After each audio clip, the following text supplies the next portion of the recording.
And welcome back once again, everybody. It is WZ Sports Day, Utah 2024. We have reached the end. It is time to play the final sport of WZ Sports Day, Utah 2024. It is the return of flag football. We have not seen flag football make an appearance in Sports Day since Phoenix 2022. We are talking 2.5 years ago. It is the second time it's appeared, and it's going to be extremely crucial in determining the outcome of this Sports Day event. Neon Team got their first 2-0 on the board, and at a great time, they propel themselves to 5-3 overall in the standings, sitting in first place overall. Cyan Team, after a couple 2-0s, suffers another 0-2, and they drop to 500. They are 4-4, sitting in second place. Red Team, meanwhile, stays alive. They went 1-1. They are 3-5, sitting in last place. They are going to have to make a miracle here in flag football if they want to be in the mix. With all that being said, I think flag football is the one sport of the five where it would do some good to show a brief rules overview to prevent any confusion for the viewers going in. So before we get into flag football, I'm just going to put that on screen and talk about it a bit. Following that will be the first game of flag football, which will be Red Team versus Neon Team. Alright, so it's been a while since I've done one of these, but I think this is one case where it could come in handy, the flag football rules. So it's actually pretty largely unchanged from that Phoenix format. The really important things to consider are that it's first to 5 points, there's no timer, just straight up first team to score 5. Wins, there's no win by 2, so a team could win 5-4, and that would be final. 2 completions for a first down. That's a very important rule in this format. If you make 2 completed passes before 4 downs, you will get a first down. So the distance doesn't matter there either, as long as you're moving forward. It could be 2 very short passes, it could be 2 long passes. Either way, just get that done before 4 downs, or else you will have a turnover on downs. So the other really important thing to note is that there were some gentlemen's agreements in place here, particularly concerning the quarterback. So we decided to not have any running plays, so no one can rush the QB, but the QB also cannot run. And another rule related to that we put in place, this was really just them accommodating my injury. One designated quarterback defender who has to stand roughly 5 feet, kind of just we eyeballed it, and you can only interact with the pass. So you could, jump and tip the ball, but as long as you're far enough away. Otherwise, you're not allowed to interact with the play, really. You can't go chasing after someone. You're just basically not a defender. So if you see someone standing around kind of doing nothing in front of the quarterback, that's why. Other than that, it's just flag football. Each player wore, I believe, 2 flags. If their flag gets ripped during the play, they are down at the spot where their flag was ripped. The rules, apart from the special ones mentioned, are basically just football rules. So without further ado, let's get straight into the final sport of WZ Sports Day Utah 2024 with flag football. Game 1 will be Red Team versus Neon Team, starting right now. Yeah. And welcome back, everybody, to the finale of WZ Sports Day Utah. We're wrapping things up here with football, getting it started with Neon versus Red, and we are not wasting any time with a successful short pass attempt there from TK. Going full Willis Reed once again here, playing injured. He is the quarterback, of course, less mobility required for the quarterback role, so given the circumstances, it makes sense as he completes a nice little short pass to Evan, and get used to seeing that, folks, a flag football classic there with the thought your flag got pulled and stopped running when the play is still going. Yeah, I will be joining King on the commentary for this one. Once again, the Wiffle Ball commentary duo is back in action. Brawley, unfortunately, just was not able to find any free time to join us for the commentary. I know he was supposed to be in as a long bomb will go off cam and I believe caught out of bounds, if I remember correctly. Wait for the official ruling on that. Hard to hear with this breeze. Yeah, the wind. Yeah, it does appear, everybody's walking back, so it does appear like that one was out of bounds, incomplete. Yeah, when picking up, as we were fortunate to not play this in the absolute blazing heat that we experienced in wiffle ball. It was cleared up just a bit for this set of football games. TK and Howler with a successful salty run back there, as this time the pass completion to Howler is in bounds, and that is going to move the sticks here, I do believe. Already lost track of the downs, unfortunately. Yeah, that... but here we go. Will be something to keep in mind with those downs. 2 complete passes will make a first down, so as long as the pass leads to a gain of yards, so you couldn't pass like backwards for a completion, for example. But TK and Hal are finding some rhythm here. Sorry to interrupt. As another short pass to the sideline, the right sideline, is successful there. So TK and Hal are getting started early, building some early chemistry here in flag football. Yeah, and I believe they're rather close to the goal line right now, but that throw into the mix was not the move. There were a lot of defenders ready to stop that one. Yeah, Neon caught on to the pattern there. They went to the well one too many times, did Red Team, and it nearly resulted in a turnover, an interception there, nearly by Brawley, but they're going to get another chance here. Looking like they're probably going to mix things up this time. Haller does want to get back to it, but you've got Eric deep. Not a whole lot of openings here, but he does squeeze that one into Haller between 2 defenders for the touchdown. So exactly the start Red is looking for there, as they're going to take a 1-0 lead. Yeah, TK took his time there, and it paid off. No time limit on the passes. Oh, as Neon looking for a quick answer. A strong response there from Neon. Doobie to Brawley, who wastes no time, goes deep, gets fully vertical for that one, and it does pay off. A quick, deep touchdown for Neon. They're going to tie this up right away at 1-1, and now Red going to run it back. Yeah, definitely reasonable to think Brawley might be a problem in this, in not just this game, but in both of Neon's games for the enemy team. Brawley has been rumored before this to be a very talented football player. It wasn't clear coming in if he was going to QB or receive. The Neon team ended up deciding on playing him at receiver, and instant payoff there with him just getting wide open and making the catch and running 100 yards to the end zone. Nice defensive effort there by Doobie, who is able to get in front of Howler and bat that pass away, following a nice completion to Evan earlier. Red having a lot of success so far with passes to the right-hand side of the field, that sideline. It's doing them well so far. We'll see if they can continue that success. Yeah, it was pretty unknown, both with the injury and the fact that TK had not quarterbacked previously, only was a receiver in Phoenix when this was last played over 2 years ago.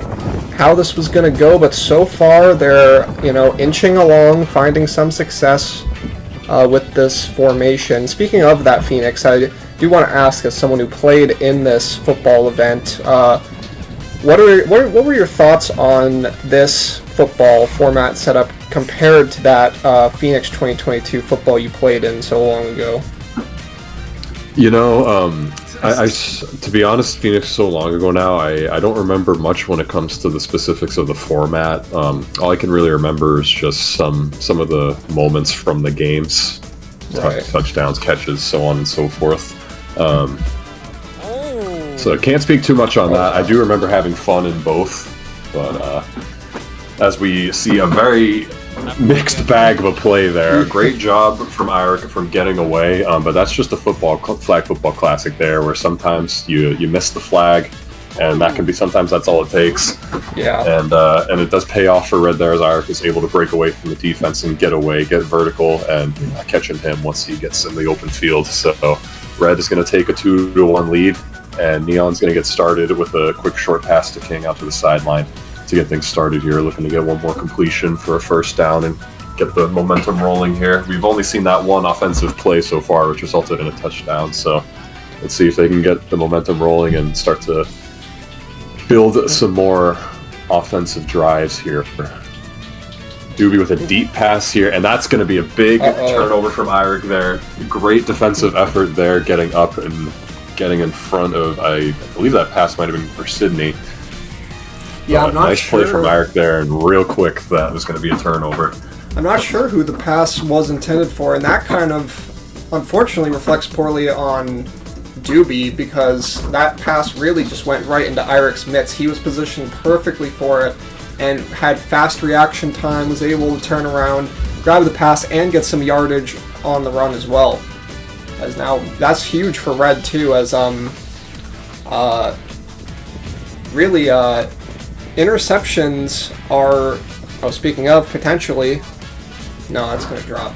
Nice attempt there, Haller, not quite able to reel it in. I can't tell if he would have been in bounds or not, but a good attempt there, and some great field position here, to your point, where turnovers are such a massive part of the game, especially if you turn the ball over and give it to your opponent with a short field, can make a massive difference in the course of a football game. So yeah, I think a lot of the times if you give up an interception or a fumble, it can feel like you're throwing. Yeah. So for that very reason, because it's so integral into the outcome of a game, how many turnovers or lack thereof a team may have on a given game. Yeah, I think to that point about the interceptions, a really, really important point I want to make early here in this first game is that the team that starts with the ball first has a huge advantage in these games, because these are straight up games to 5, first team to 5 wins, and if no interceptions happened and each team just, scored as normal, the team that starts with the ball would end up winning 5-4. So the team that doesn't start with the ball has to get at least one interception to have a chance at winning the game, or an interception or turnover on downs, which can also happen. That's exactly a very important point there. As we see another the short passing game has really done Red very well so far, as they're going to take a 3-1 advantage. A lot of short passes, especially to Haller, which that can be a good win con. Just build up short pass plays until you make it all the way to the end. Nice attempt there, nice throw from Doobie King, however, just not able to reel it in. Butterfingers there, unfortunately, for Neon. But back to your point, a very huge point. In this particular format, where it's just first to a particular score, having the ball first is absolutely massive. Of course, in regular football, there's a clock, so it's more so just about managing and being in the lead, as Brawley, just with some unbelievable athleticism and juking here. Really trying to make something out of not much, but able to at least get a short yard gain there. But yes, to conclude on your point there, yeah, very huge to start with the ball. If you are the team that is starting on defense, you need a turnover on downs. You need an interception of some sort of turnover. As Doobie with a very nice pass there, King's wingspan and reach is able to come in handy there, as he's able to haul that one in. And Neon with a much-needed touchdown here. Now they're just hoping for turnovers, as Red gets the ball back already with a 1-score lead. Right, and if you're TK and the Red team, you just got to be thinking, don't turn over the ball, right? And so if you're Neon team, you're really going to have to think about defending the short game, although that was a pretty nice mid-range pass that Eirik was able to corral.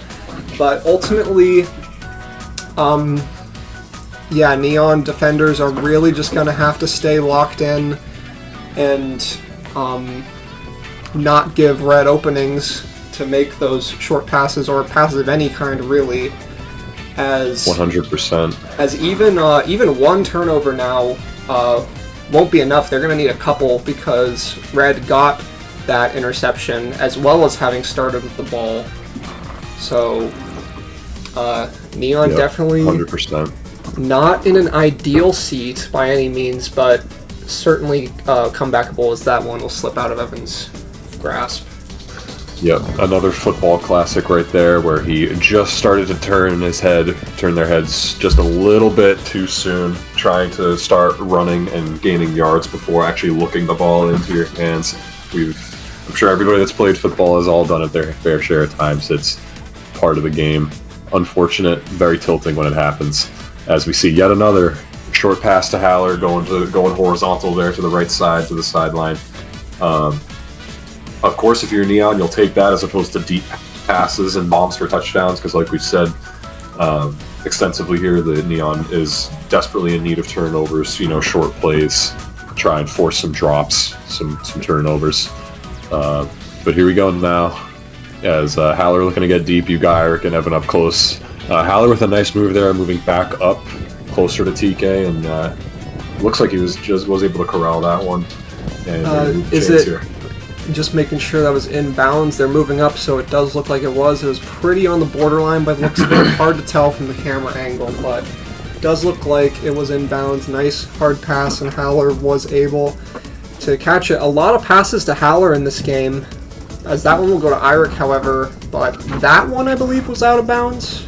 That does look to be out of bounds. Very unfortunate for Red there. Beautiful jumping catch there from Eirik off a nice pass from TK, but not able to get the feet in the end zone. Does reel it in, but unfortunately cannot stay in bounds, which is a huge break for Neon. We'll see if they can make this pay off, or if Red is able to punch this one in, because that will make it very, very difficult for Neon to come back.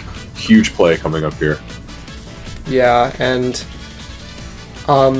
as I was saying, a lot of passes going to Haller, and I believe that could be as a result of the defenders that Neon have opted to put on each member. Eirik with Brawley on him, who like I said earlier is very potentially the most scary member on that Neon team. Evan being guarded with King, and we also saw Evan struggle a bit earlier to catch a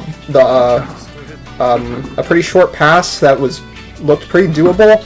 So maybe with all that in mind, TKC's Haller kind of running circles around Doobie right now and is opting to put all his eggs in that basket.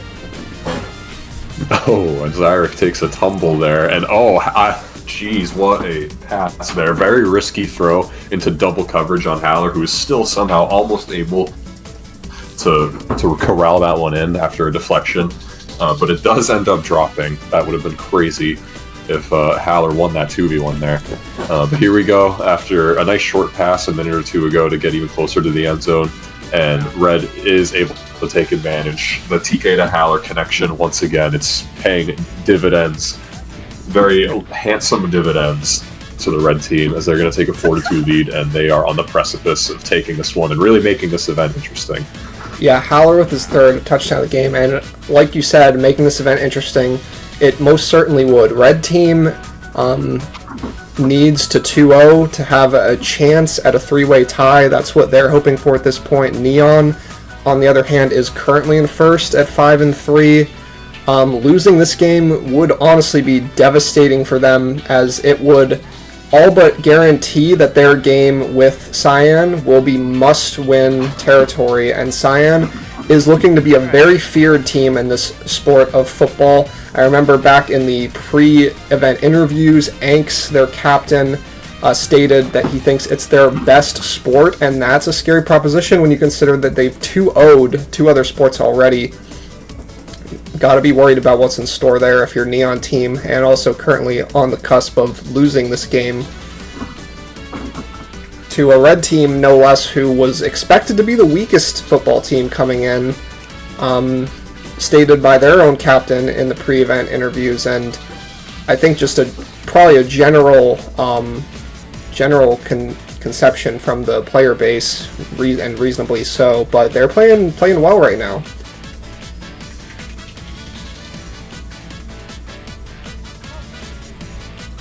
So after a couple of nice passes from Brawley to Doobie to move things downfield and close to the end zone, Doobie able to get a deep one off there over to King for the touchdown, which was, of course, Neon needed that. But now it's going to come down to turnovers. This is game point here for the Red team. If they score, this one's all over. Neon, it's turnover or bust here, as they come close to a nice deflection there, but it is going to be a completed pass for Red. And at this point, if you're Neon, you're in desperation mode. Just short passes isn't going to be good enough. They can just keep getting two passes over and over for first downs and slowly chug their way down the field. So nothing's going to cut it at this point for Neon, other than turnovers, dropped passes, interceptions, turnover on downs. Red really going to try and put their foot to the throat here. And if you're Neon, that's exactly what you're looking for, an incomplete pass. So... yeah, and that's some of that Brawley threat. Red's going to need a couple here. Sorry, that's some of that 100%. Brawley threat coming in. Just like that really solid defense. I mean, Eirik is very agile, he's very mobile, and even so, Brawley is really just putting the pressure on him and making it hard for TK to pass to Eirik. And seems to be some controversy here as far as the ruling. I'm not quite sure what it is that's being discussed. I also not but sure it does what look to be a completed pass, and we're going to continue here. Yeah, surely I think that's first down as well. So Neon, the turnover on downs prospect might be looking a little grim. They might have to go all out for an interception at this point in the game. And that matchup to watch of Eirik and Brawley, the two most agile and stamina-heavy members of each team. Which, of course, we've been seeing more passes to Brawley than we have to Eirik, and Haller's really been able to feed, as we've seen another example of that here. But that's definitely something to look out for, is to see if there is any pass attempts to Eirik, if Brawley is really able to use some of that quickness and those bursts to get up and get an interception, or at the very least a deflection. But I think TK and the red team, they know that threat is there, and Haller's just been doing a great job of getting open against Doobie, even if it's just a small amount of space, just enough to where TK can really fit that in, and it's worked to great success today for red. There's deep a chance. Ball here. Oh, and there it is. And I didn't know that was coming, I promise. That was just that was coincidence. But right on cue, the deep pass to Eirik, and Brawley is almost able to get up there and get the interception. But of course, in sports, almost is not good enough. It does drop, and Red's going to get another opportunity here to end this one. Yeah, that is a risky move by TK there to go for that long bomb pass, maybe looking for style points to end it. That could have backfired very easily. Brawley was very close to catching that. He will think better of it this time, though, and go for the basically melee range, as Eirik's going to start doing some dance moves. Another crazy play there where Eirik thought his flag was grabbed. You saw him start to let up. You heard the angst gasp. And a couple more missed grabs, and King just barely able to get the flag before Eirik just walks in for free to win. That would have been a crazy way to end the game. But now Red is knocking at the door here, as Evan with the wild run to try and get open. But it's going to be Haller once again, who just does a masterful job on offense here, getting open against Doobie. And TK did not miss it. When Haller got open, TK took full advantage, and that really led the way for a red team victory. Crucial here for Sports Day for Red and Cyan. Yeah, and red team improves crucially to 4-5. Neon falling to 5-4. It'll likely come down to their final game.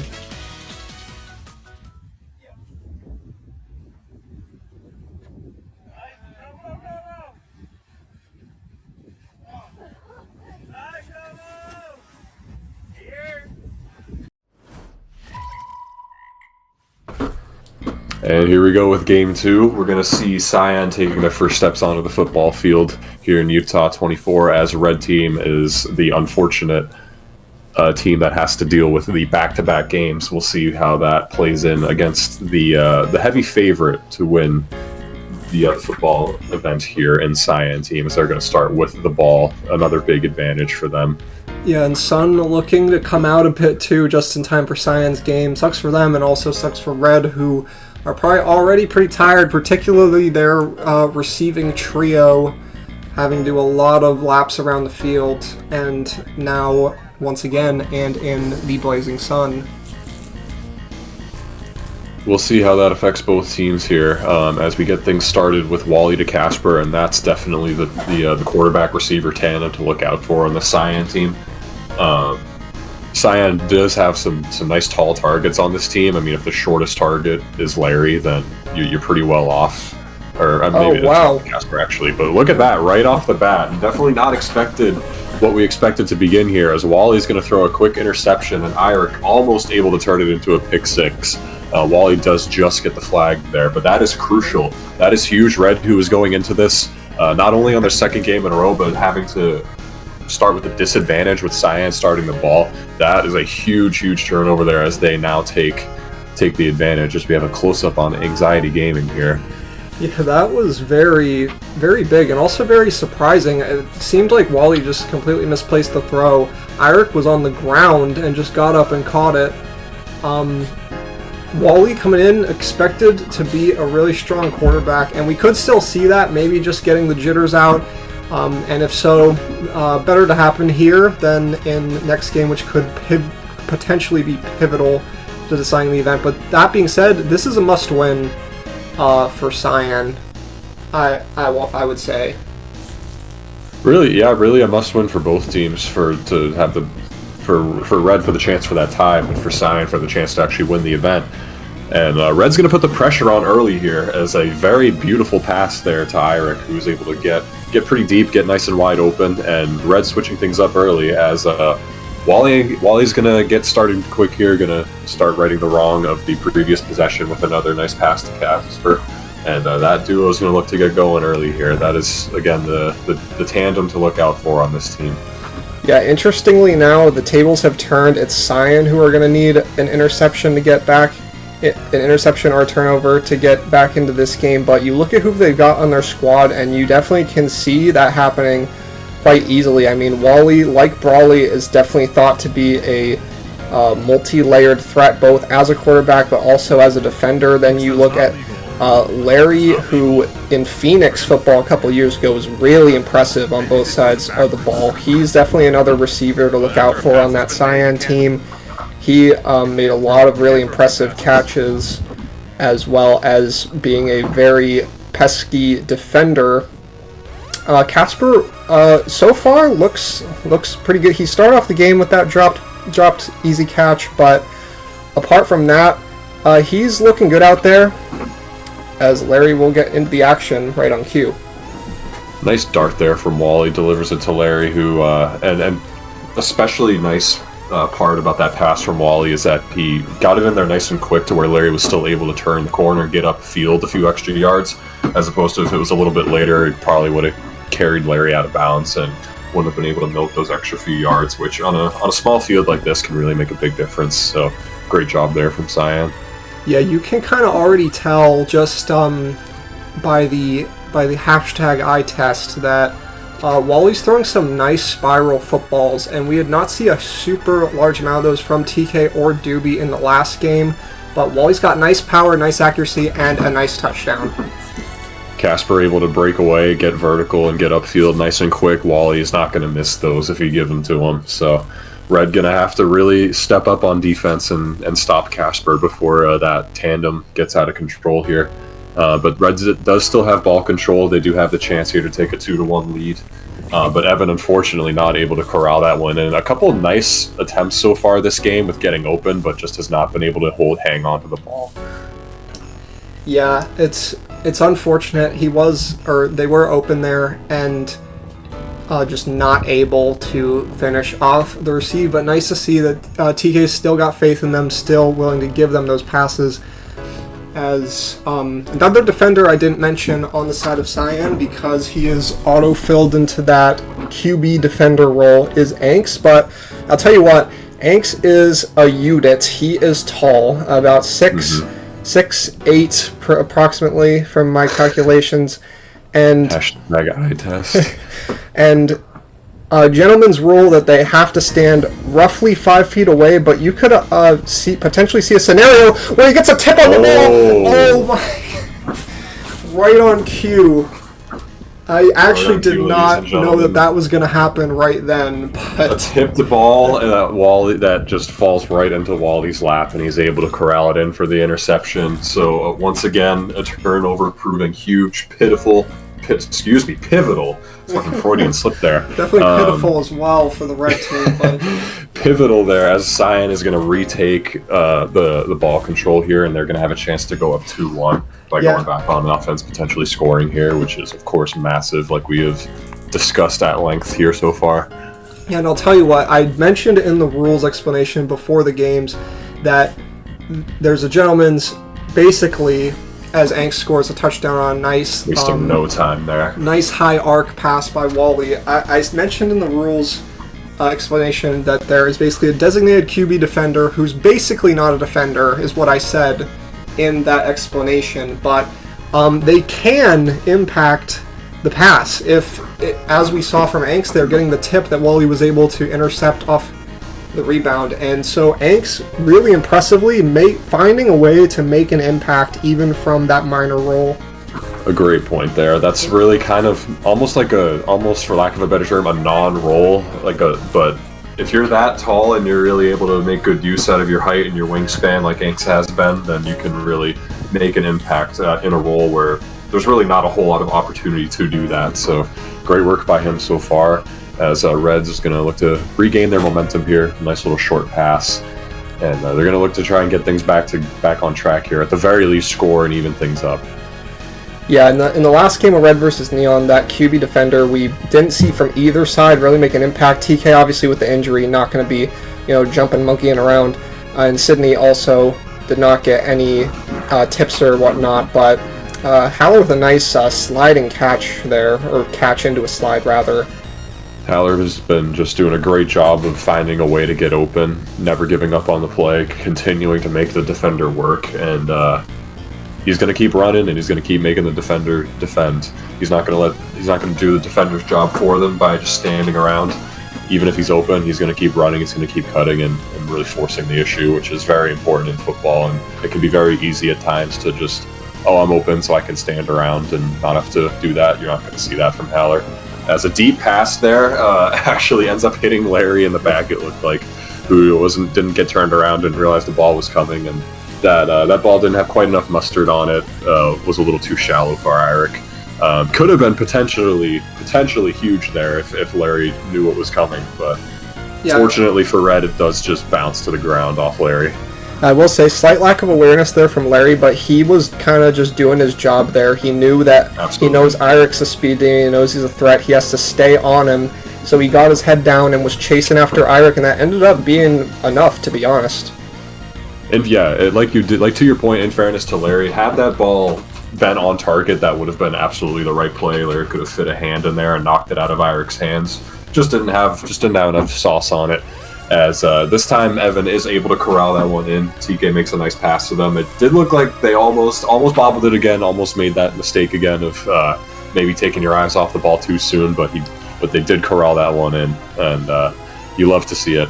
Yeah, as we get started here, and back to back there as Evan corrals that one in, and gonna at the very least be a first down, if not already. We're right here approaching the goal line, so Red looking to even this one up and punch this one in, and then try and turn the ball over and retake control of this game. Yeah, on the topic of Evan, it is worth mentioning for sure that Evan is very beaten and battered and bruised at this point in the event as well. They have been going through it. They've been having knee issues. Evan and Eirik gave me a lot of slack in the last video of volleyball for my injury, so I feel it only appropriate to do the same for Evan, who has had a bit of struggles in these couple games, but is definitely fighting through some pain on the field. They are able to punch that one in, they being the red team, and Cyan going to start with almost looks very similar to a jet sweep there as Casper starts from one side, goes horizontal all the way to the other, and gets a couple yards out of it, not much, but something to get the momentum started for Cyan. And Evan has discarded the socks. Yep, it's all business now, ladies and gentlemen, as Wally's going to fire one deep over to Casper, who is able to corral that one inbounds, get a couple extra yards, and just like that, Cyan is on the doorstep up in the end zone and getting a 3-2 lead here. Casper doing a great job of getting open right now. It seems like he's just getting these brawly breakaways, as you would perhaps call it, and just really getting in prime position for Wally to just throw him dots, as Wally will look to be discussing something with Anks, maybe a bit of a play call. Yep, we'll see what the Cyan team has got drawn up here. Let's see what Coach Wally has in the bag here, as Casper's going to go vertical, Larry in the mid-range, and that is a very tough one, ladies and gentlemen. Tough for Evan to really keep up with the speed of Casper, who's able to get vertical, he's able to break away, and Wally's not going to miss a wide-open pass. Yeah, honestly... And that's another touchdown for Cyan, who takes that 3-2 lead. Honestly, slight defender mismatch, it seems like, with Evan on Casper. Like I was saying, Evan's beaten and battered, and Casper is quick, and he is agile. He's getting around the court. Red team maybe not giving him enough respect. Maybe they should put Haller or Eirik on him to try and counter the pressure he's putting on them right now. Definitely agree. I think I would definitely like to see Eirik on Casper. I forget who they have him on now, my guess, but... Definitely Casper I see as being the fastest, most agile member of that offense, and Eirik being, a known speed demon, as we see here as he goes up against Larry. Putting the moves on there. I believe they've got Eirik on Larry, and that's perhaps why Wally has been shying away from giving him too many passes in this game, is because he sees the threat of Eirik there and doesn't want to give him any more opportunities. It's important to note, Eirik has had an interception in both games so far already. Last game against Neon, a pivotal one to give them a big lead, and in this game as well, to give them just like the chance of winning, even despite that disadvantage of not starting with the ball. Cyan obviously evened it up with the interception of their own, but it is important to note that Eirik, without Eirik's help, they would be in a similar seat to what Neon was in last game, perhaps, where they could be trailing by 2 points even. As we see some BMX here by the locals here in Utah. As TK, fakes, pump fake there, they've been looking for Evan. As Eirik is going to scramble away, he's going to get deep, but that ball does not get deep enough. Eirik is so fast that it can at times be tough to really place that ball and predict where he's going to be. However, luckily for Red, not quite in the reach of Larry to corral that interception, so they're going to run it back here. Yeah, I talked about the Wally spirals earlier, so I will also talk about the opposite, which is whatever the hell that was. That ball was flopping like a fish in the air and did not land even remotely on target by TK. Respectable effort by Eirik to go for that Hail Mary pass, and again, lucky for Red that Larry was not ready for the interception. Absolutely, as I believe that's back-to-back incompletion, so this is either third or fourth down, but that one is going to be reeled in by Haller, so... Just barely in bounds by looks of it. You can see that bag or whatever it may be marking the out of bounds. He was right on the line, I believe. So that was definitely third down, so I'm not sure if it's first or if it's fourth and they have to make the second pass. Yeah, this could potentially be a must-make, perhaps, but if so, they got it. That's their second pass in a row, so that'll be first if indeed down. That was the case, they did, in fact, convert, as that's the second completed pass, and it's going to be a first down not far from the goal line. So Red doing what they need to do here and coming very close, at least so far, to punching it in and tying the score, which they'll definitely need, and then once you cross that off, definitely going to need a turnover. Cyan's got that control, but let's not get ahead of ourselves there, as that one is incomplete and does not quite make it over to Evan. Yeah, reckless fast pass there to Evan. You can only assume that is because they just got the first down. He tried to get cute with it. On those must-make passes, you're presumably going to see a lot more fear and hesitation by TK or any quarterback really in that situation. It's a definitely, very and if you're gonna go for a risky play or try to be cute or whatever the situation, then it's definitely first or second down. You still have some attempts left in the chamber. This one, though, Red struggling to get open. Evan is able to break away from Casper. Does a great job there of getting open and corralling that one in for their first touchdown of the day. Yeah, first touchdown for Evan, and they've really started cleaning it up on receptions, I've noticed. Absolutely. Making a lot of them now after struggling early. And a nice defensive play there to carry the momentum, as it looked like Casper had a chance to really break away there, get some good yardage, but Evan is able to swoop in and get the flag before that play gets too dangerous, as Wally with the pump fake to Larry. Casper, once again, ladies and gentlemen, is going to break away. He's going to get vertical. And that deep threat, it's really just that verticality. That whereas if Casper's going for a short pass, Evan's been doing a solid job of staying on him. But once Casper breaks away and goes vertical, good luck, Evan or anybody for that matter. Yeah, Casper is evidently not interested in the short passes. He has been going along on the regular and making a statement here, really, in this game, is that first pass of the possession for Red will not land, and that's dangerous because that means it's second down and they have 2 passes they need to complete. Absolutely. As Eirik were doing a great job showing the speed there. Did a great job getting open, just was not able to hang on to that one. The throw did look to be on target from TK. Looked to be yet another case of Eirik maybe taking his eye off the ball a little bit too soon and starting to look upfield before corralling the ball, which can be huge, especially in a situation like this when you're down possession and you need touchdown, you need turnovers. Eirik looking to break away, get upfield, but Larry is able to match him with the speed, but once again, a lucky break there. That could have been an One interception. could argue for the Red team. It could have definitely been an interception. And that's really been a massive difference so far, is that the deep threat of Casper, since Eirik has not been matched up to him on defense, Casper's just been able to completely get wide open, nobody on him, and Wally's been able to just deliver him a nice, easy pass. Whereas every time Eirik has gone vertical, gone upfield, Larry's been right there with him to match the speed and make it difficult. The throws from TK have been super on target in that regard, but until now, ask and you shall receive. That is a deep ball. Great throw from TK, but a better job by Haller laying out, helping out his quarterback, and making that one I believe too. Spectacular play. I believe too, if memory serves, that was a must-make play. They needed that for the first down. Yeah, I believe you're right. We just had second down, and then I believe another incompletion, so would have been 3rd and 4th or something along those lines. But yeah, Eirik once again just showing the hustle, showing the stamina, trying to get extra yards out of short yard plays. That one doesn't amount to too much as he slips and falls, but it's that sort of play there. It's really just about the hustle and hoping, that you could just evade and slip and slide and hope people miss your flags and maybe breaking away and cheesing a little bit. Yeah, for sure. And with that big catch from Haller, I was actually about to mention how it seemed like Haller had been a bit quiet in this game, especially comparatively to his last game where he accounted for 4 touchdowns. And that's presumably because he's got Wally on him, who is definitely a scary defender that you don't want to mess with too much. But with that being said, Haller just went all out for that catch, and it was really crucial for Red to stay in this game. Speaking of Wally's presence on defense there, that is a huge flag grab that we just saw, because if Wally wasn't in there to grab that flag from Eirik would have been off to the races. He was looking to turn the corner there and get upfield, and potentially could have gone all the way.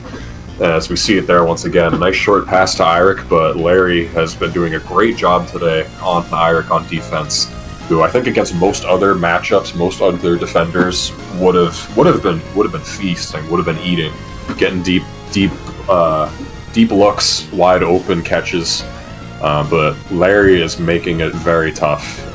Eirik, as we see here yet again, doing a great job of getting open. Another drop, unfortunately, but I think if Larry wasn't making it so tough on him, Eirik would be having a heck of a day, and it may even be a little rattled. Maybe seeing some ghosts here, a la Sam Darnold, if you know, you know. Maybe not. Maybe having trouble corralling these balls because he knows he's going to turn around and Larry's going to be right there. Yeah, definitely a little less corralling, a little more careening right now. As he wobbles that one, but does come up with the catch. Was that in, however, is the question.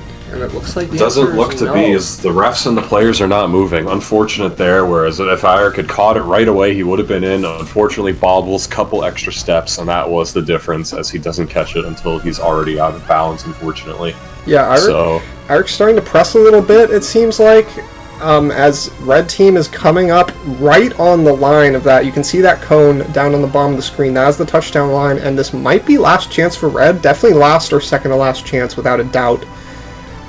So TK is going to have to be careful here as he looks for someone to be open. Nice catch from Ev, who is able to squeeze in before the flag is grabbed. Big. We unfortunately can't see the cone, the near side cone, but the referees do call it in as a touchdown. Very close play there, but Red does what they need to do. They take care of business. They tie this game. And just like we saw before, except this time with the tides have turned for Red, they are now the ones that are in dire need of a turnover. If Cyan scores here, it's all over. And this could be it. Not able to make the catch. What? Yeah, this time Red has made the adjustment. They've taken Evan off of Casper. They have put Haller on, but even still, I mean, granted, Haller did put up a good fight there, but Casper still was able to break away. Not quite as far as he had been earlier, but was still able to break away and just wasn't able to quite careen that one. Corral it. I'm mixing up my words here, but yeah, they did. Red does make the adjustment. I don't know if it's the right one. I do feel like Eirik might be the play, but we'll see if I eat my words and if Haller's able to shut down Casper here. They definitely had to make to keep this game going. They definitely had to make a change of some sort. It's good to recognize that, but Wally making an adjustment right away with a really short pass to Anks, but will be a gain of yards. As we see some lovely audience members on the swing set. Yeah. Brawley and Sydney just waiting for their final game of the event coming up, as we are nearing the end of this one. Presumably, next touchdown ends the game, whether that is by Cyan finishing off this possession, or even, a red team interception into a pick six could also end the game. That would be crazy if that happened. A lot of possibilities here. Absolutely. As we're starting to see Angst get involved here, I believe those are his first two pass completions today. As Wally has recognized that Red has made the defensive adjustment. They're trying to put that body of Haller on Casper. Twice now to Casper. We're starting to see some Butterfingers here. That could have sealed the deal. It definitely could have, and I do have to give a little bit of credit to Haller, who's making Casper's job a little bit more difficult now that he isn't as wide open. That could potentially be messing with Casper here a little bit. But we are seeing the adjustment being made by both teams that Casper not going to get quite as wide open looks, and we're starting to see some short passes to Angst. They did go back to the well there. Casper wasn't able to reel it in. This time he does on a short pass, and my. And you could hear that one, ladies and gentlemen. That was a brutal collision. Both players, thankfully, were okay.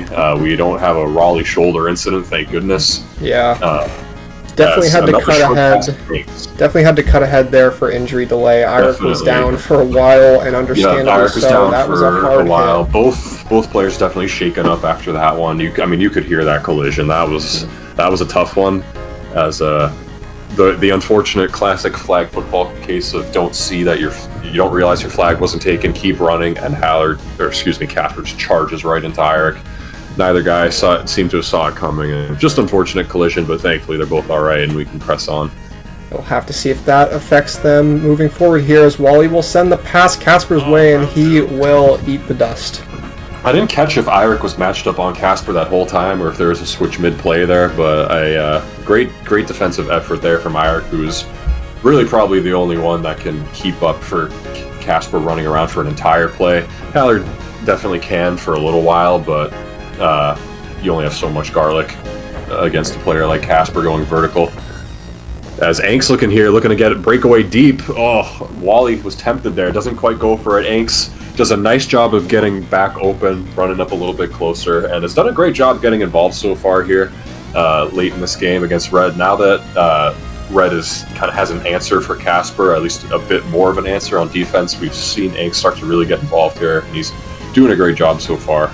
Right on the line, Cyan team is, and I believe that was first down. So ultimately, if you're Red team, you need an interception. It's interception or bust. Cyan has 4 chances to get this 2-yard gain.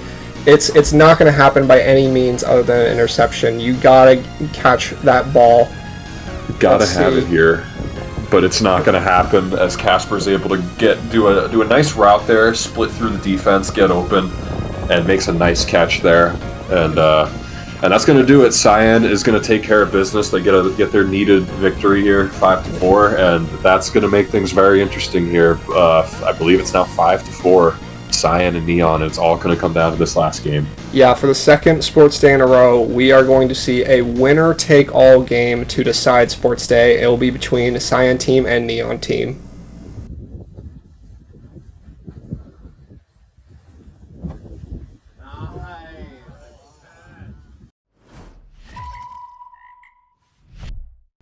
And here we are, ladies and gentlemen, for the second event in a row. It's going to come down to the last game of the last sport to determine our Sports Day champion for Utah 2024. Both teams at 5-4. It's Cyan versus Neon. Neon with the early advantage here of being able to start with the ball.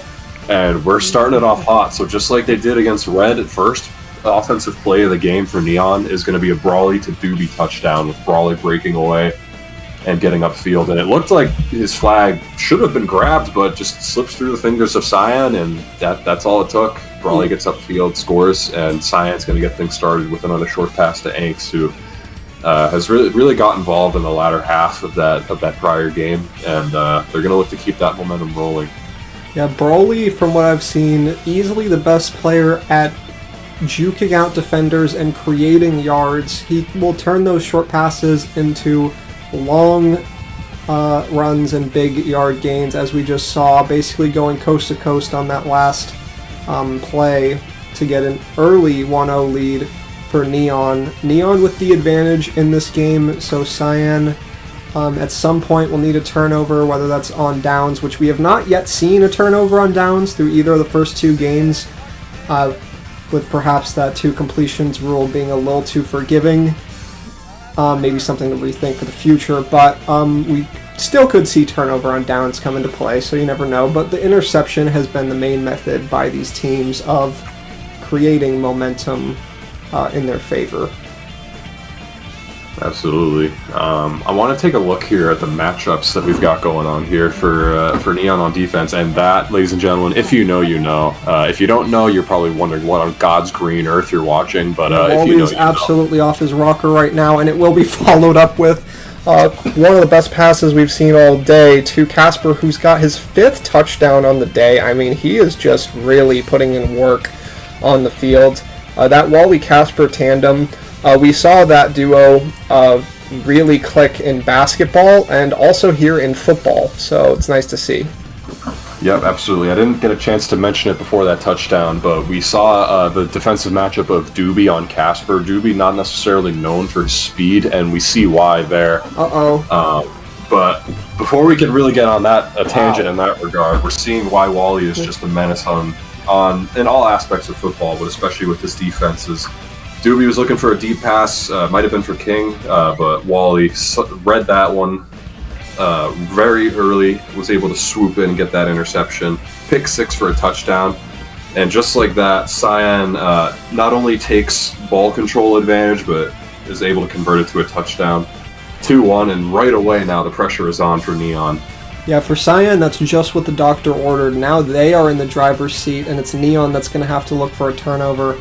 Oh, as King fucking takes a spill right onto his rear end. However, I think he'll gladly take that if it is coming alongside of a completed pass and a nice gain of yardage there. Yeah, he's able to break away. He does a strat that has worked to great success for all 3 teams today. We're running back up forward closer to the quarterback to get open and get a nice short conversion. As that is another nice defensive play by Wally, who that play was a little bit telegraphed there from Doobie and King, allowing Wally the time to really get in there and break it up. Yeah, I will say that definitely from Neon's end, would probably like to see Sydney get more involved. I don't think a single pass went her way in their first game. And with, I believe, Anks on her, Anks certainly not an easy defender to deal with, but comparatively to the rest of those Cyan defenders, could be seen as a potential weakness to target. I believe Casper is the QB defender, is that correct? Or is it Anks, actually? No, it does appear to be Casper, so... yeah, and very interesting strategy there by Cyan to put Casper in kind of the sitting duck role. Oh no! Wow, that unbelievable was a pass crazy there. Catch. Great job by Brawley getting up in the air, that in between 2 defenders, but able to get up high in between both of them. And oh my goodness, just like that, ladies and gentlemen, the tables have turned. Again, why turnovers are so huge. Neon ties the game, and just like that, first play from scrimmage there from Cyan in that possession results in an interception there. Great play by Brawley to get in there and break that one up. Maybe not the wisest pass attempt there from Wally, but Brawley does his job, and now, just like that, Neon is taken back ball control here. Yeah, and that's what you want to call it. That's why we saw TK and the red team so hesitant to pass near Brawley, but you shouldn't be passing it near Wally too often either, because he just immediately takes that ball right back. Interception into interception. This is a crazy game already here. This game has been turned on its head multiple times, and it feels like it really only just got started, but Neon's going to have to adjust there. That's multiple times now where we've seen them trying to get cute, trying to squeeze a ball past Wally to King. But you're going to have to put some more respect on Wally on defense there. He's going to get up. He's going to break that pass up. He's going to get to the right spot. Wally is just whether it's basketball, whether it's football, he's somebody that can see a play coming before it happens. Has a great eye for plays in these two sports especially. So you got to put a lot of respect on him, and you got to make sure that if you're going to pass on the player that Wally's defending, that you are getting some wide open space and that you're broken away, because if not, he's going to make you regret it. As we almost see a deep pass there to Casper once again, really the bread and butter of the Cyan offense, but that one just a little bit off target. Yeah, Casper made a good run with 2 defenders chasing him down, and he still was in pretty good position to catch that ball, which is why it begs the question, why is Casper the QB defender in this game? He really has shown ability to make good use of his speed and agility, and that's not going to really be tested too much when Neon has the ball in their hands, because Casper is designated to that QB defender role. And also important to note, Anks really made a big impact on the last game from that role, so it's kind of surprising to see him be switched off of that. Absolutely, Cyan perhaps wanting to make use of Anks' length out in the proper defense. As that is yet another deep ball. This one again is not converted. You like the aggressiveness and the no nonsense approach here from Cyan. They know what works for them, and they're not afraid to try it. But they might have to go back to a little bit more of the short passing. That's actually the first turnover on downs of the day. Yeah, that's surprising. For any team, which is huge. And you wouldn't have expected it from the odds-on favorite here for football and Cyan, but that's going to give Neon control here to potentially take a 3-2 lead. So we'll see if Neon can make the most of this. Big opportunity here. That's exactly what I was going to say, is that to see the turnover on downs, the only one of the day, coming from Wally and that Cyan team is kind of shocking. I mean, Wally definitely coming in perceived to be far and away the best quarterback on paper, and their receiving trio, no slouches at all either. Larry with that Phoenix pedigree, Casper really making himself known in their previous game, Anks also contributing, making the catches when he needs to, and yet they were just not able to get 2 completed passes, and it came down to that 4th down must-tee touchdown. They had to get a touchdown or it was a turnover. Go for the long bomb, it doesn't pay off. So just like that, Neon is back in the driver's seat. We've seen that driver's seat change, I believe, 3 times now as King is off to the races. Deep pass again in the range of Wally, but that time King is able to stay in front of the defender, and he's able to get up there and reel that one in. Very, very crucial play there for Neon to kind of get on the doorstep of the end zone and really take control of this game here. Nice connection there from Doobie to King. Yeah, nice vertical from King there. Jumped about 100 feet in the air and was able to get the ball where no one else could in that situation. And just like that, Neon is knocking on the door. Another nice short pass completion to Brawley. That's really been kind of the bread and butter, if I dare say, for the Neon offense today, has been those short passes to Brawley, who's been able to just take advantage of his athleticism, get open, or at least get slightly open, squeeze a pass in, and get a nice short yard gain to get some momentum rolling here. Let's see if they can translate it to a touchdown here. Neon struggling to get open. Doobie's going to try and fit that one into Brawley, but Larry does a nice job there on defense of staying on his man. Larry, who has had some tough matchups offensively and defensively today, having to guard Iric and Brawley, and being also guarded by Iric and Brawley, if I'm not mistaken. So, which is why we haven't seen him much on offense. He's just had the strongest, most agile defenders on him, while having to defend the strongest and most agile players. But he has, to his credit, done a great job on defense. Not going to see a lot of that on the stat sheet, but definitely passing the hashtag eye test from a defensive standpoint. Yeah, and Doobie, though, despite that pressure... Oh, no! Another one! Wally with another interception on a pass to King from Doobie, and Doobie just getting a bit careless out there with these passes. I mean, no offense to Doobie, of course, he's been doing a great job overall, but he's really got to be more careful with those passing interceptions. That's gonna make or break their game. Yeah, and that one does fall on King as well, who has unfortunately been making a bad habit of calling for those passes as well. Thinking he has enough space from Wally, thinking he's open when in reality that is not open when you're up against Wally. Of course, it does come down to Doobie making the decision to throw it to him, but King not doing his quarterback many favors there by trying to force the issue, and it bites Neon in the butt big time as Wally and the Cyan team are able to retake control of this game with a deep pass to Casper. We have a little bit of a camera cut here, but still 2-2. I didn't catch what happened there. Yeah, so what happened there was it looked like it was a touchdown, but what actually happened was Casper batted away Brawley's hand while running, and it was called flag protecting, which is not legal.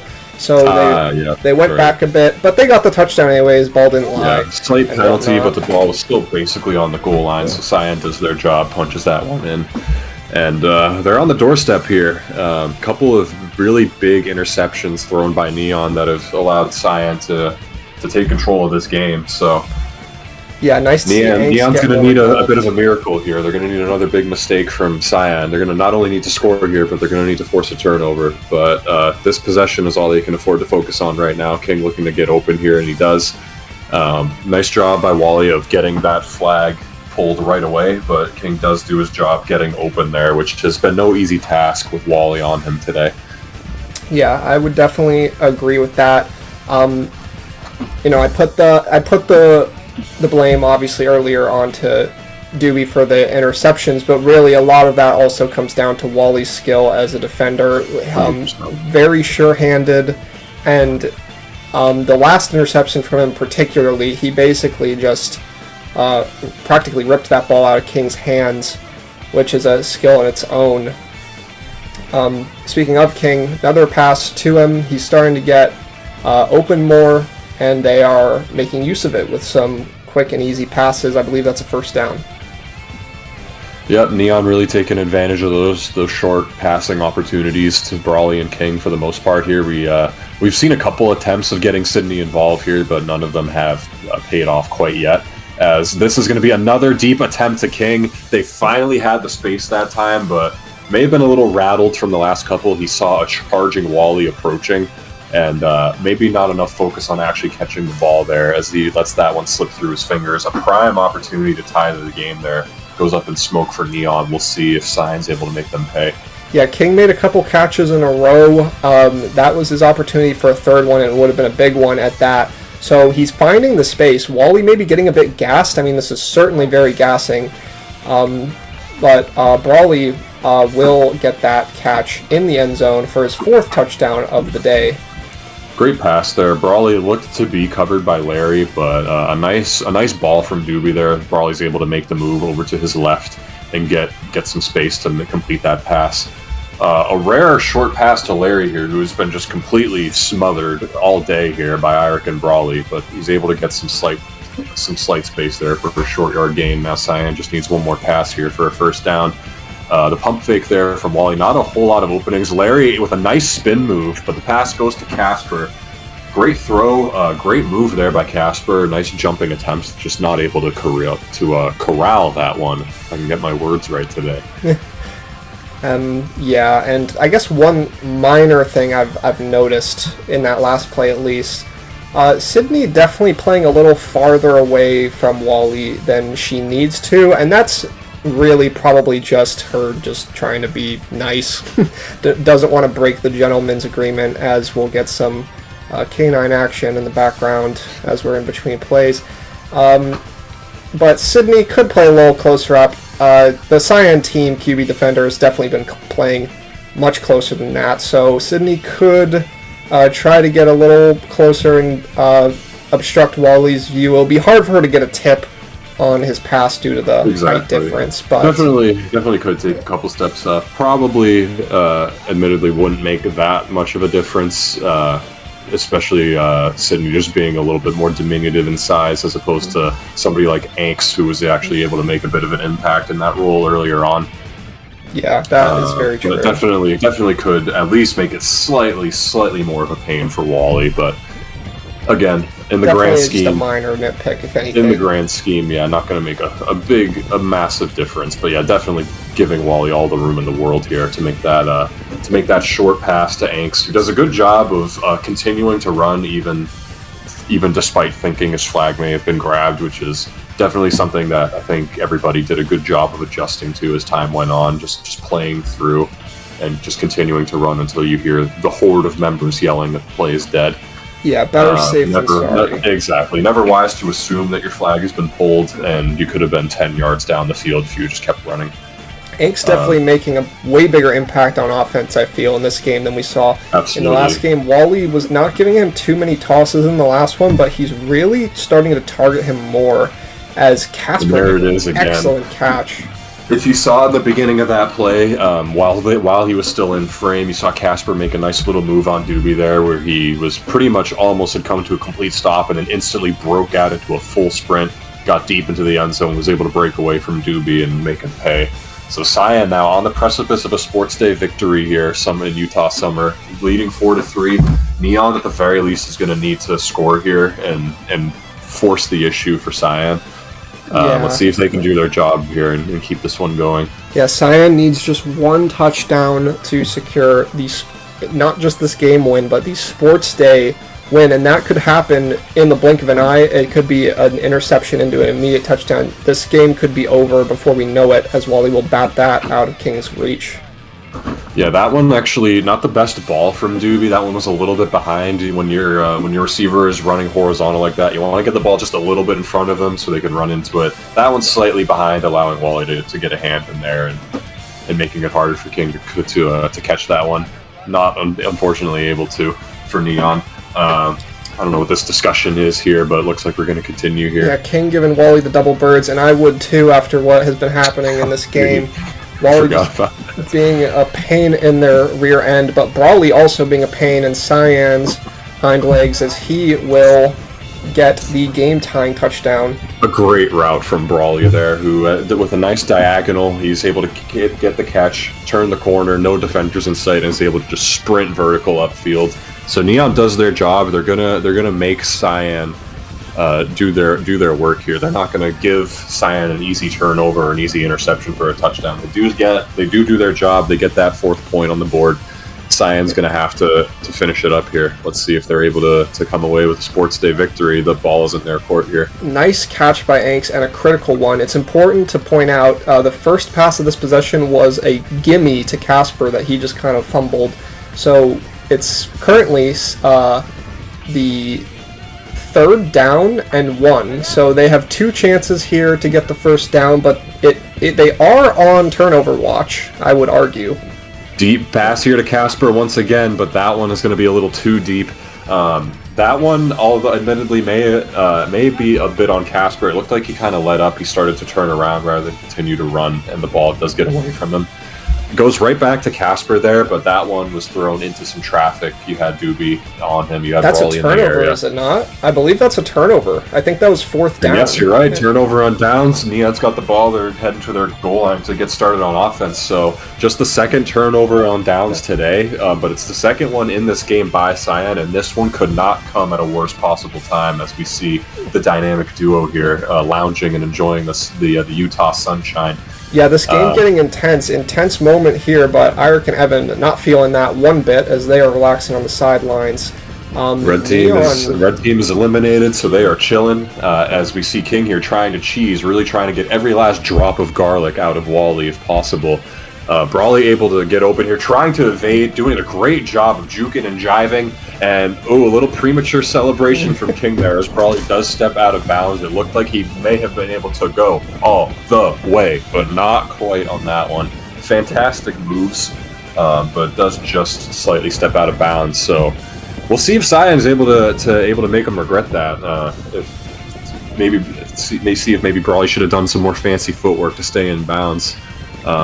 But nonetheless, the possession continues. Another going to be a short pass to Brawley. That one a little behind as well, but Brawley doing a great job of getting his hands out there and getting that one caught, despite what could have been a better pass from Doobie. 1st down, and that's what's important. Cyan really needs a turnover. This insanely is now in Neon's favor, as they could win with 1 touchdown. And absolutely. Tables have turned over and over in this game. King trying to get open. This time Doobie does a great job of not falling into the trap. And Sydney on her first catch today in either game. on a beautiful route going across That the is field. absolutely turn the unbelievable. corner and run all the way for the walk-off, game-winning, sports day-winning touchdown for the Neon team. You could not write a better story. That's than that, unscriptable right there, ladies and gentlemen, as we will fittingly pan off into the sunset. That is just crazy. Sydney's first catch of the entire day, like you said, is a sports day winning walk-off touchdown for Neon team. That's just unbelievable. Congratulations to Neon team for an extremely impressive comeback win.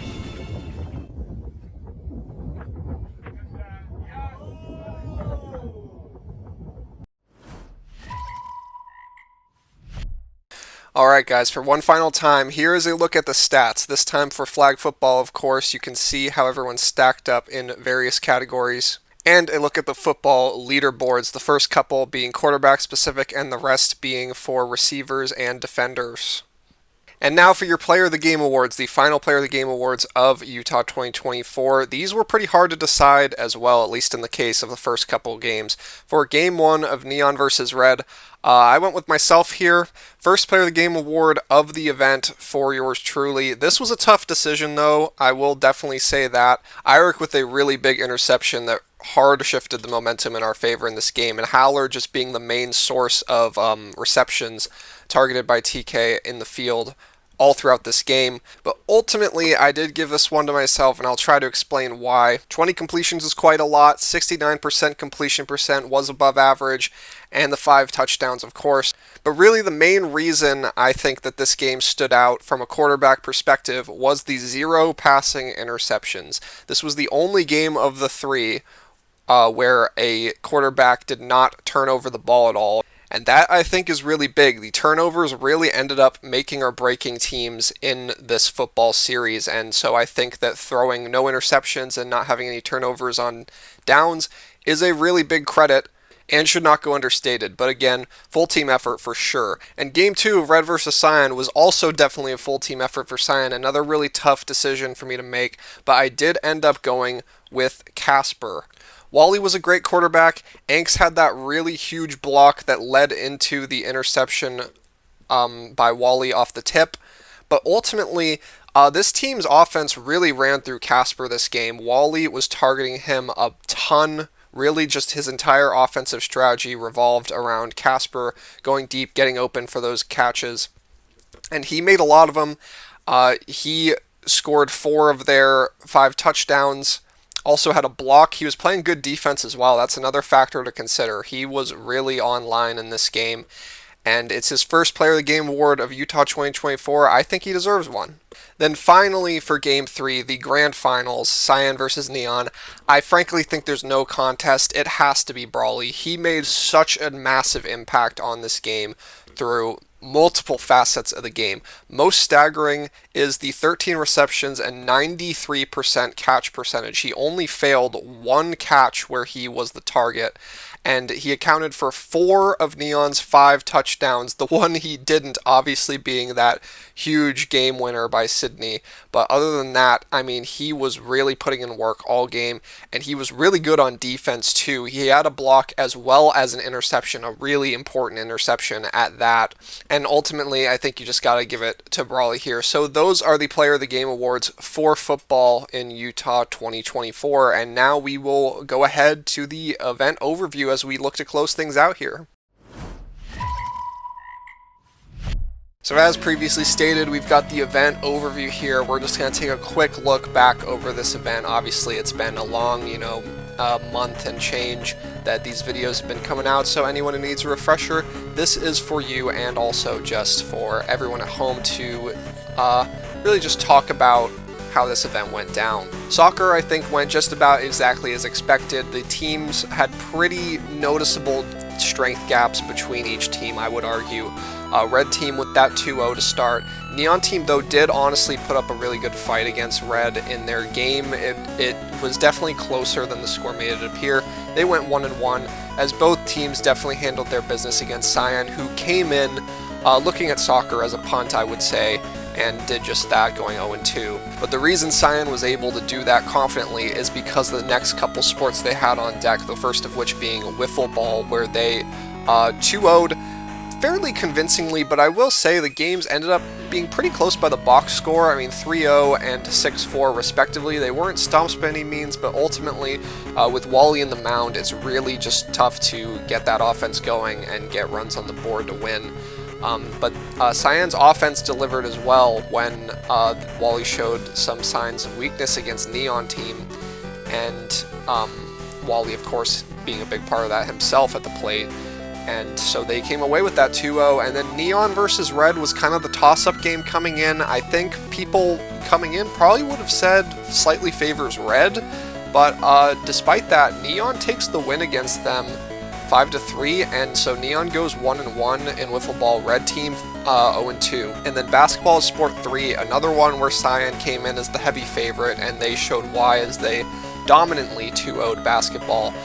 Neon versus Red, kind of the flip situation of Wiffle Ball. It was definitely expected to be a barn burner coming in, but Neon team was seen as the favorite in the matchup, and they did come out on top narrowly, taking that 12-10 win over Red to go 1-1, and Red team 0-2. And then Volleyball coming in at Sport 4. I think that this was always going to be a really big swing sport, because coming in, no one was really sure what was going to happen. Volleyball always is kind of a toss-up. You kind of can sort of have ideas of what teams look the strongest, but ultimately, all three of these games were extremely close, so this, without a doubt, could have gone literally any way. But in the end, Neon team won 2 very close games to come away with a 2-0. Red team won a game by 2 and lost a game by 2, so their event could have gone any way here as well, but they come out even at 1-1. Cyan team, unfortunately, the victims of 2 very close losses here in Volleyball to go 0-2. I think coming in, they were seeing Volleyball as their second weakest sport behind soccer, but ultimately it would have been really big for them to pick up a win here. Then finally, the flag football finale, and here we saw a triple 1-1, which is pretty rare. We don't tend to see that. I think the last time we saw that in this 3-team format was way back in Austin 2023, where there was a triple 1-1 in Wiffle Ball, but we did not see that for the rest of that event, and we also did not see that at all in LA 2024. Ultimately, pretty surprising. I think coming in, people saw Cyan as the heavy favorite in football, maybe with Neon being able to contest them for that 2-0, and it was assumed that Red team would be the 0-2 team here, so a bit of an overperformance by Red, an underperformance by Cyan, maybe just us being wrong about how it was going to play out, but a pretty interesting way for the event to conclude for sure. And then just looking at the overall board here, I think you can pretty quickly see why Neon team won the event, and that is because they did not 0-2 a single time. They went 1-1 4 times. They just, even in sports where they were not considered the favorite, which really, I think the only sport you can argue that Neon was considered the favorite coming in is volleyball. All the other sports, they were able to tread water and stay alive, and that is huge because, you know, Red team and Cyan team both had 2 0-2s apiece, and that ended up being their downfall. So that is the sport by sport breakdown for WZ Sports Day Utah 2024. So that will be a wrap for WZ Sports Day Utah 2024. This was the 7th Sports Day event. It's really crazy to say that. Back when we started this whole thing 3 years ago in Atlanta, I never thought for a second that we'd still be chugging along all this time later. Having all this history and fun memories to look back on, it's really cool. My goal is to hit the Big 10 mark. I really want to see 10 Sports Day events, and then we'll see where we go from there. That being said, got a bit sidetracked. This was a really fun event overall, and I'm saying that even despite the fact that I suffered an injury that I'm still recovering from almost 2 months later.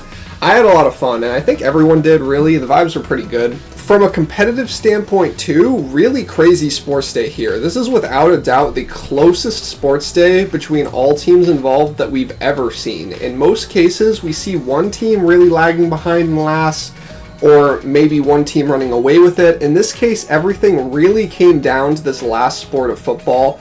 Every team mathematically still in it, and the very last game of the event deciding the winner for the second Sports Day in a row.